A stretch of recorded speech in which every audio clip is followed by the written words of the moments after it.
નમસ્કાર દર્શક મિત્રો, પોલીસ ફોકસ ન્યૂઝ ચેનલમાં આપનું હાર્દિક સ્વાગત છે। હવે એક નજર આજના મુખ્ય સમાચાર પર।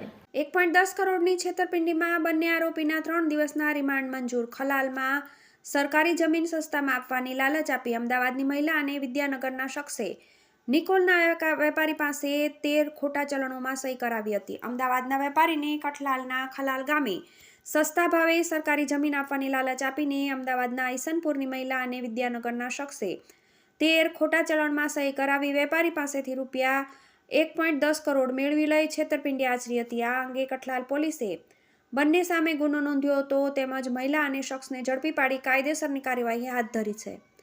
અમદાવાદના નિકોલમાં રહેતા અને ફેબ્રિકેશનનો ધંધો કરતા સંદીપભાઈ દલપતભાઈ પંચાલને યુસુફભાઈ ઉર્ફે રાજુભાઈ રસુલભાઈ વોરા રહેવાસી શિવાલય નાના બજાર વિદ્યાનગર અને એકતાબેન રહેવાસી ઈસનપુર અમદાવાદે સસ્તા ભાવે સરકારી જમીન આપવાની લાલચ આપી હતી। બંને શખ્સોએ કઠલાલના ખલાલ ગામે સર્વે નંબર 3 વાળી ક્ષેત્રફળ 13, 34, 38 હેક્ટર આરે વાળી સરકારી પડતર જમીન વેચાણ કરી આપવાનો વિશ્વાસ આપી વર્ષ 2020 થી 2022 દરમિયાન સંદીપભાઈ પાસેથી કોરા ચલણોમાં સહી કરાવી લીધી હતી। બાદમાં સહીવાળા ચલણોમાં ખોટી રીતે જુદી રકમ ભરીને સંદીપભાઈને આપી બેંકમાં ભરી દીધા હોવાનો વિશ્વાસ અપાવી ખોટા ચલણો આપી સંદીપભાઈ પાસેથી રોકડા રૂપિયા મેળવી કપડવંજની બેંકના ખાતામાં રૂપિયા 41.65 લાખ ભર્યા હોવાના ખોટા ચલણો બતાવ્યા હતા। તેમજ સંદીપભાઈ પાસેથી રોકડમાં વાઉચર ઉપર સહી કરી રૂપિયા 1,10,81,200 કરોડ રકમ મેળવી છેતરપિંડી આચરી હતી।